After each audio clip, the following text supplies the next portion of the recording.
Good afternoon, everyone. Can you hear me? It's always a pleasure to go in after lunch. You know, everyone's wide awake, and my job is to make you rich, right, Prakash? Yes. Okay, great. So let's talk about that. There we go. Okay, great. So first of all, you know, I've been doing IoT for quite a while. I used to run the IoT business for Cisco, which we pioneered, and honestly, the biggest challenge was not so much the technology, but the change management and helping people understand how do I use technology to solve real business problems. And we're doing the same thing at Microsoft. So if you look at the landscape right now, I'm just going to spend like a few minutes about, you know, where does it stand today, what are the challenges, and then I'm going to dive really deep into the technology and come back up. And you know, in terms of the journey, the biggest problem that you see today is we have all these large enterprises, big and small, and information is trapped in different silos. And you know, you got the different, you know, the engineering organization, the manufacturing organization. Everybody kind of like has their own systems, and there's no interconnection between them. And it just makes it very difficult to create holistic offers. What we do at Microsoft is this concept that we call the digital feedback loop, that is essentially in real time collecting, you know, massive amounts of information, which is what we call things, very quickly getting it into the first intelligent point of entry, whether it's the edge or whether it's the cloud, and make, you know, derive insights from it, and then put that into rapid action. And this digital feedback loop is really what enables a lot of the businesses to transform their business from selling a product to a service, and to be able to dovetail that directly into how they're running their business, how they're optimizing their operations in real time and taking advantage of it. So that's what we mean by digital feedback loop, and I'm going to get into many more examples. And by having this platform at the heart of your business, the diagram on the right-hand side, and all of your divisions and businesses interconnected, it just allows you much more rapidly to drive your business, to do DevOps type of applications. I mean, honestly, 2-3 years ago, we had customers in mining operations in Australia that used to take them like 2.5 years to build a solution. Right now, we could spit out solutions in 6 weeks, right? And also, a lot of the things that people are doing in the IoT space, you don't know what the outcome is. You can't spend a lot of time. But if you can rapidly experiment, find out what are the right things to do, it just makes you so much more effective. So speeding up that whole process, interconnecting all these businesses, interconnecting the businesses to the supply chain and to their customers, and ordering parts in real time, it's really the fascinating part of IoT and what we call this digital feedback loop that I'm going to get much more into. We have many examples of this. In fact, we were just talking to Prakash about it over lunch, where we have manufacturing companies right now where their machines are really helping themselves. The machine itself can identify when things are going to break down, what part do I need, what kind of expert is necessary to change this part within me, and when is the most suitable window of which the workflow management should happen.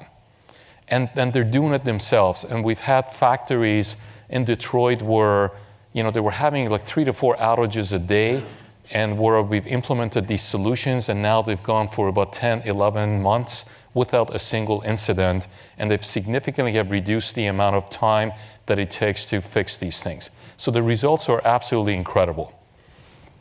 So once we start getting into, you know, as I said, you know, IoT, again, it is as simple as, you know, connecting things, getting insights from it, and driving actions. And it's easier said than done. It's a very complex operation. It's easy when you have 10, 20, 100 devices. But we're working with customers that have millions, devices all over the place, that sometimes they're over an anemic satellite connection, sometimes the connection comes and goes. Security is a challenge. You know, it's a nuclear power station, people are after you, they want to hack into your systems. You know, adding new services is very difficult. Keeping up with all the firmware and all the capabilities is complex. So what we want to do at Microsoft, as Prakash said, to make you all rich, is to really abstract out a lot of that complexity, to make it very simple. But again, let's not fool ourselves. It is a hard problem to solve. So the beauty of, I think, the times that we live in right now, I honestly call it the perfect storm. And as I said, I've been doing IoT for 8 years. And 10 years ago, a lot of people were doing IoT, and they just didn't call it that, but it was basically M2M. It was just setting up a connection. 4 or 5 years ago, we spent a lot of time trying to solve the connectivity problem, but just connecting things, that's a cost. It's very difficult. But what's happened right now, what's happening, and we're very fortunate at Microsoft where we have our fingers into every one of these things, it's a perfect storm between 4 major technology disruptions. One is the cloud, where we have access to essentially unlimited compute, where we could run cognitive services and really amazing machine learning type algorithms that can ingest massive amounts of data and figure out what to do with it. Human beings, it's very difficult to keep up with that. So the ability to have access to the cloud and to do that is incredible. Second thing is IoT, which is really how do we automagically connect up millions of them and be able to rapidly activate services, which is what I'm going to talk about very quickly. It's definitely a very important component of it. Thirdly, I think that the position for the intelligent edge is a lot more important. So as much as we're a cloud company, we love to do everything in the cloud, the reality is there's so many time-sensitive applications that you just can't bring everything to the cloud. So you need to have this orchestrated architecture, hybrid architecture, of which you train things and manage things from the cloud, but try to run as many of the operations locally at the edge as you can. So we have a new program that we're very excited about called IoT Edge. In fact, we're announcing it at our Build conference next week in Seattle, and I'm going to give you a preview of it today. But we think that Edge is going to do a massive amount of offloading and play a very prominent role. And finally, one of the most exciting parts, in addition to everything that I talked about, is the emergence of AI, and the machine learning and the ability to really make sense of the data and train a lot of intelligent models and do rapid scoring of specialized type of applications in the cloud and then run that experience at the edge. So the culmination and the combination and intersection of these 4 things, I think, is what's making IoT real today. What we're doing at Microsoft, there's really 3 different elements, and I'm going to play it all out for you. At the very foundation, we obviously, one thing that I haven't talked about and I'm not going to talk about is our infrastructure as a service, which is one of the most pervasive. We have 44, 45 points of presence around the globe, and the beauty is that we can launch services simultaneously anywhere in the world. You could sell a product today and activate that product in China, in Malaysia, in South America, Germany, Europe, here. Over and above that, we've been building a very rich set of PaaS services, that provides device support, intelligent edge services, a lot of sophisticated IoT services, a lot of data analytics that goes with it, and a lot of visualization that you can rapidly look at time series insights and figure out how you're running your business. And it's one of the richest and most sophisticated set of PaaS services that you can get. But we didn't stop there just as a PaaS services, because these are basically a lot of the Lego pieces that you need to build your solution.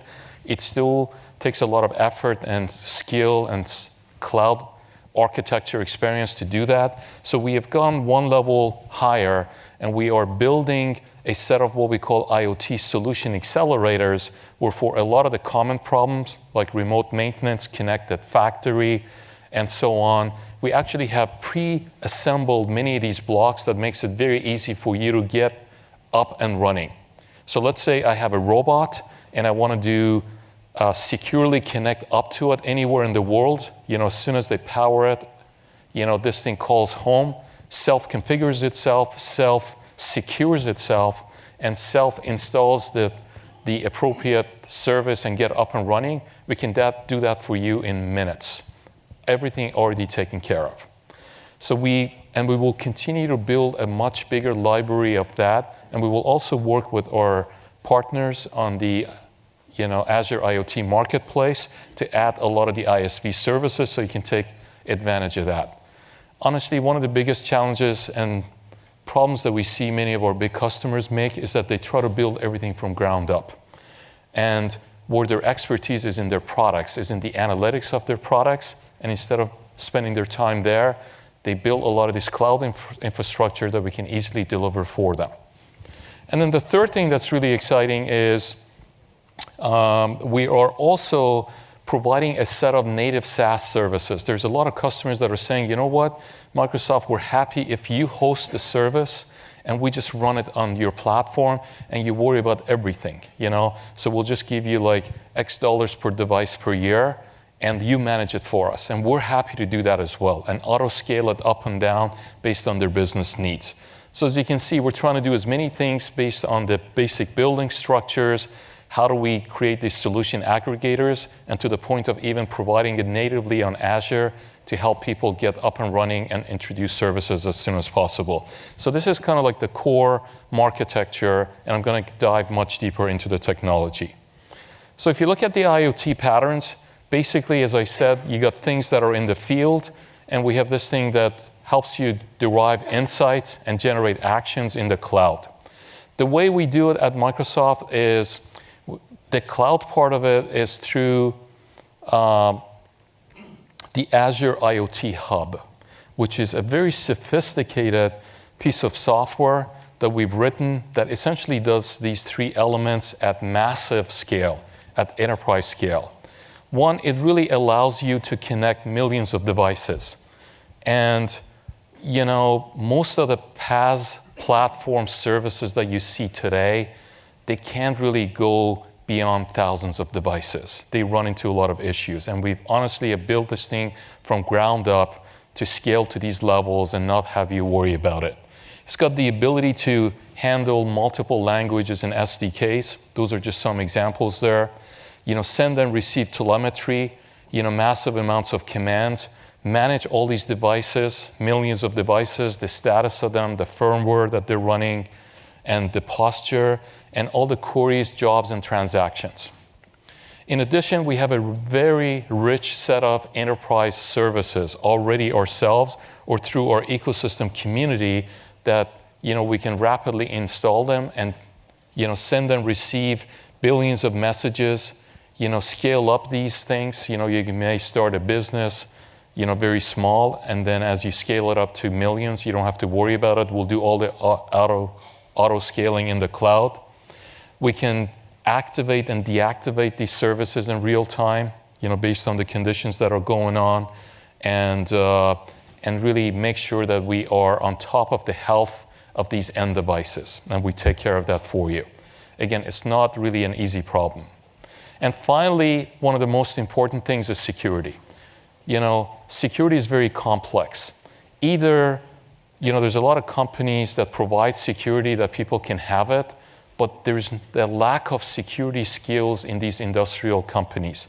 Even though they have the tools, people don't usually go set up the right passwords, second-level authentication, making sure that the root of trust is there, and so on. So we inherently assume that any data that's coming in through the network is not secure, and we'll make sure that we establish a secure connection between everything. I'm not just talking about the gateway. I mean, like the actual end sensor that's connected to the gateway all the way into the cloud. And we're trying to do these things by default, that it's secure, not that you have to go and provision it afterwards. And I'll get much deeper into the security as well. So these are kind of like all the things that we do in the cloud. In addition, the other thing that we have worked on is this concept of digital twin, that even though you have an instantiation of everything in the cloud, many things out of the edge, might be offline at times.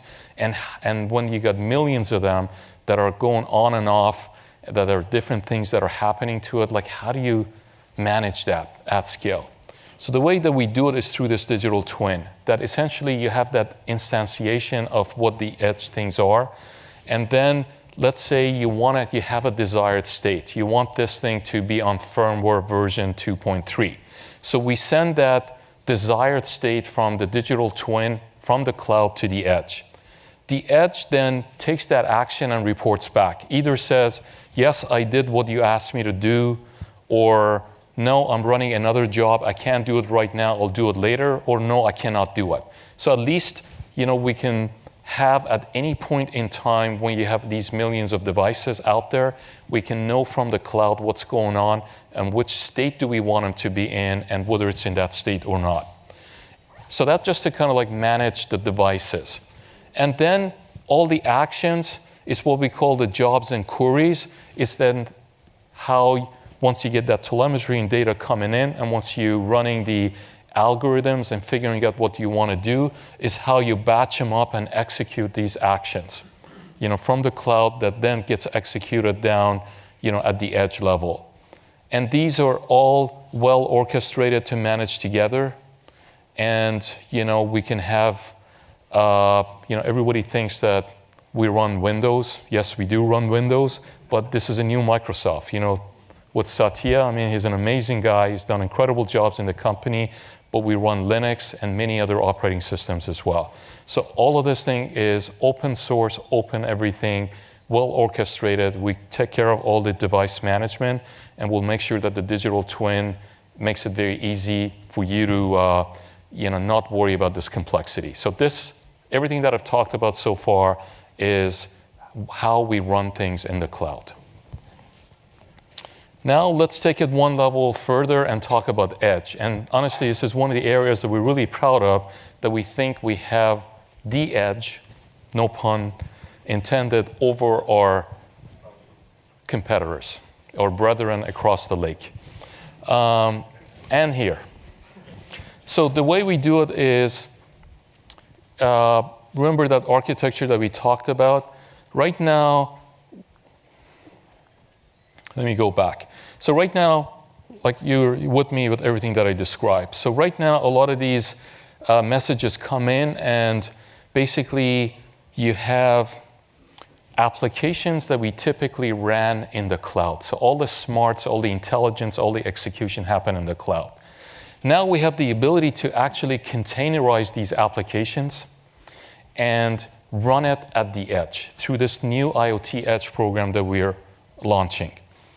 And all of that still happens in coordination with the hub in the cloud, but the smarts and the brain is now locally generated at the edge. The machines are making their own decisions. If you have a vehicle that's driving around in the city, it has to make decisions in milliseconds. So the smarts in terms of the algorithm, the decision-making algorithms, has been now containerized, has been trained in the cloud, containerized, and shipped to the edge and gets executed at the edge. Let me give you an example. Recently, we did a project with Schneider Electric.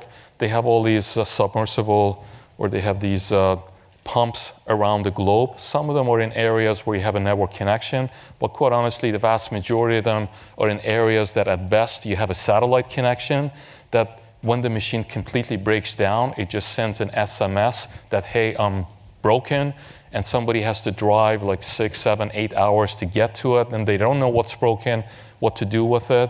Or some of them, you absolutely get no information whatsoever. And the way these things work, it's a dynamo algorithm where you got this plunger that's sucking the oil out of the ground, and at any point it's got pressure below the plunger and pressure above the plunger, and in order to maintain the maximum efficiency and performance, you need to monitor both of these at the same time. Sometimes the viscosity changes or things get clogged up, and you can detect these problems way ahead of time before it completely breaks down. So the way we do it right now, using the Azure IoT Edge, by having that local application being run, at the edge, all of that information over Modbus comes into the gateway. And in the gateway, we already have the machine learning algorithms that were previously trained in the cloud. So all the scoring can happen there. And a lot of the local decisions in terms of, hey, maybe I should slow down the machine, not run it at full throttle. Or, hey, this is the problem that's going to happen. maybe I should shut it down before I have more catastrophic issues. And by the way, this is the part that's causing the problem. So that local decisions are being made at the edge.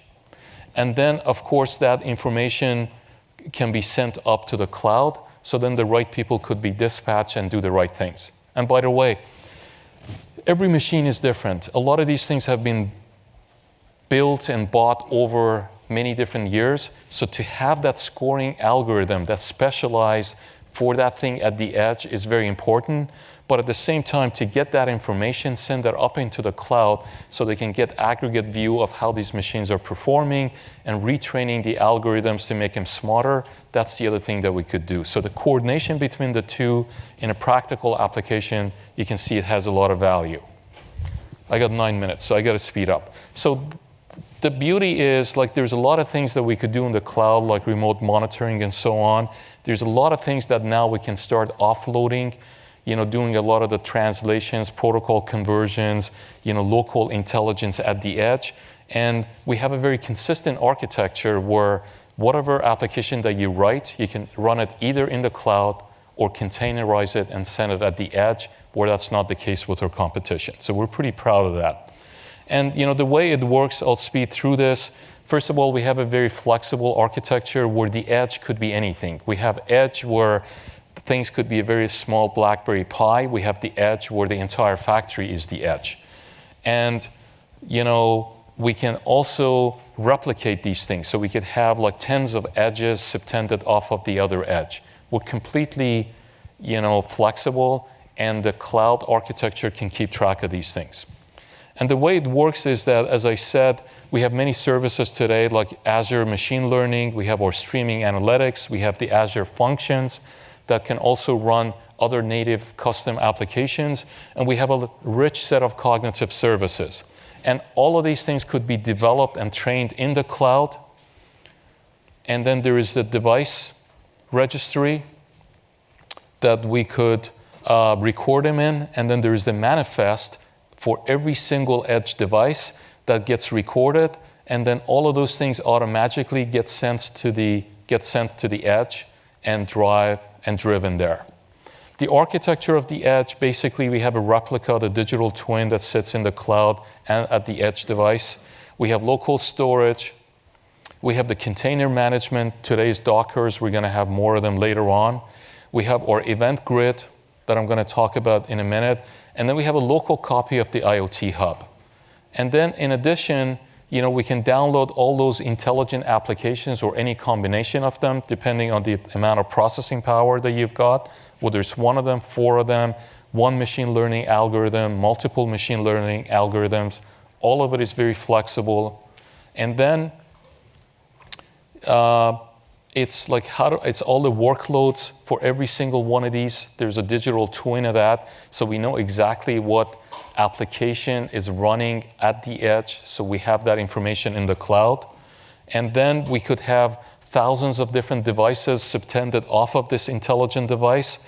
We also have a replica of the status of those devices, both at the edge and in the cloud. And this is how we register everything in the event grid and keep track of it and orchestrate it from the cloud.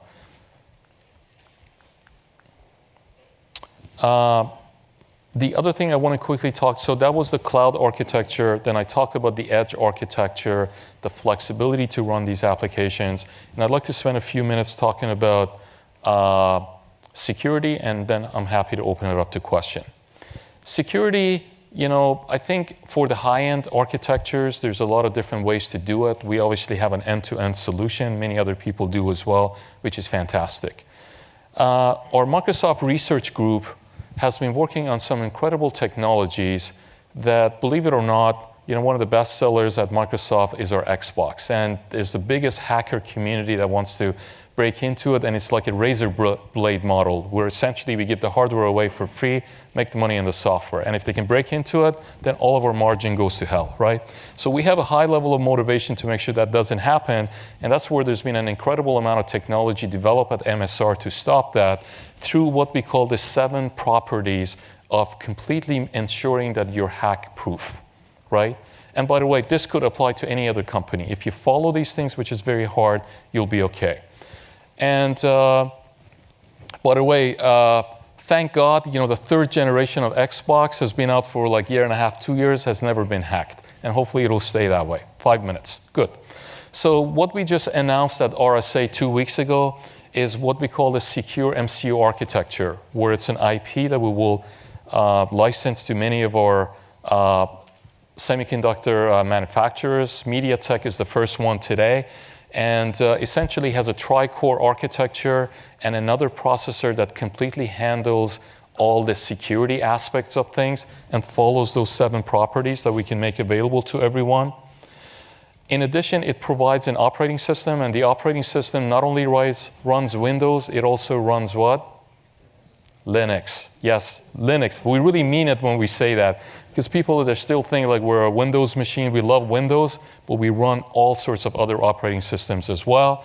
And the other thing that we're doing that's really noble is we actually are providing a 10-year service, a monitoring service. We have one of the highest abilities to monitor the threat vector and all the different things that are happening around the globe with many other companies. So now, in addition to selling this chip, it comes with a 10-year service that we can monitor all these threat vectors, and not only we can establish the root of trust, interconnect these things through Azure Active Directory back to your business. We can also monitor the service, and if anything happens, we'll make sure that it's not tampered, and we revert it back to the original or the safest operating system and keep things up and running. And now we're talking about doing this for devices that are like $5, where 95% of them do not have any means of having that level of security. So as you can see at Microsoft, we're trying to do things that, manages things, makes things easier at scale in the cloud. At the same time, we're paying a lot of attention to what happens in the edge and how do you run things intelligently at the edge. At the same time, we keep even extending it to, things at the microprocessor level and at a chip and sensor level in a very secure way for the good of the community as we drive this totally distributed IoT architecture. Great. So 2.5 minutes left. Hopefully that made sense to you guys. Any questions? Yes, sir. So could you go to the microphone? Or there's one right behind you. I'm already on the mic. Can I ask a question? All right, I'll wait. What are you doing about IoT connected devices in airplanes and the communication with the satellites in that area? What are you doing in that area? Yeah, honestly, a good question. The way we build technologies, we're a horizontal technology company. And we want to make sure that we build things with the highest level of security, whether it's an airplane, whether it's an F-18 fighter jet, whether it's a Caterpillar truck, and to us is no different. This is a very flexible architecture. Everything that I showed you, it's got the ability to run autonomously while the plane is flying in the air. It's collecting all that information with IoT Edge and making real-time decisions. And whenever it lands and it's got a higher level of throughput, it could reconnect back to the cloud, retrain its algorithms, and get smarter for the next flight. But everything that we do is pervasive across all the verticals. But obviously, we're very active in aviation. We got lots of customer examples. There's a website where we have over 540 examples in 13 different verticals of things that we've done. And I'm happy to make that available. We'll go take a look at it. Yes, sir. Hey, if you could share the GA of IoT Edge, when would it be available? Sorry, general availability of? IoT Edge. IoT Edge. We actually are announcing it. It's in private preview right now, and it'll be available in 2 months. 2 months. Yes, sir. What kind of support do you provide for Microsoft partners in the IoT area? I'm glad you asked that. We actually rehearsed that before. So the last slide that I forgot to talk about, we are very partner friendly. As I said, we're a horizontal company. We're a technology provider. Our goal is it's like 3 different audiences. One is the developer community. So we have a lot of stuff that we're doing, courses, things like that, on how to make it easy for people to go develop things. One is for large enterprises that want to go build their own solutions. That we tell them with these solution accelerators, like how you can get things at a higher level and build it. And the third one, we have a very large ecosystem of partners, and all the way big and small, from Cognizant, Accenture, that have been highly trained on Azure services, down to regional, like local players. And we're adding hundreds and hundreds, every quarter, that are skilled, that know how to go solve and build these solutions, these hundreds of use cases, to get customers and get going. We also have our own MCS, Microsoft Consulting Services, that help customers build things and deliver it. So we have the wide variety of doing things, wide variety of providing services, and depending on what channel, then we have different people that can help, whether it's a partner, whether it's a customer, or whatever, for them to build and go to market. The other thing we want to do is, like right now we have over 9,000 POCs. We're kind of like beyond proofs of concepts. We want to go get to commercial deployment. I mean, the time's ready, technology's here, and while POCs are important, we'll still do them, but we're trying to go for like big, commercial rollouts. Maybe one more question? Go ahead. Yeah, thanks, Tony, for sharing the use case with Schneider, and the longevity in the industry is certainly one part. When you have so many different processors and operating systems, and you touch one line of code and you want to get certified in Europe, it's a major bottleneck to deployment, because certification costs and time. How do you plan to address that, or do you see an opportunity for some startups to help? Yeah, so like through this distributed architecture, you touched on a very good point.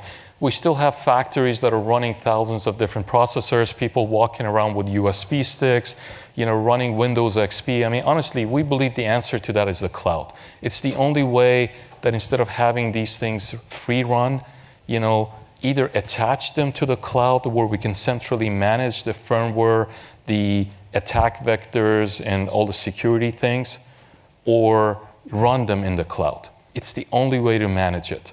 And I think we're seeing that right now, all these factory refreshes and everything that's going on, people are embracing the new architecture. But there's a lot of brownfield, and it's going to take a long time to kind of refresh these things and bring them up to speed. Well, we have the architecture to support both. I'm out of time. Okay. Thanks, Tony. Please give a big round of applause for Tony.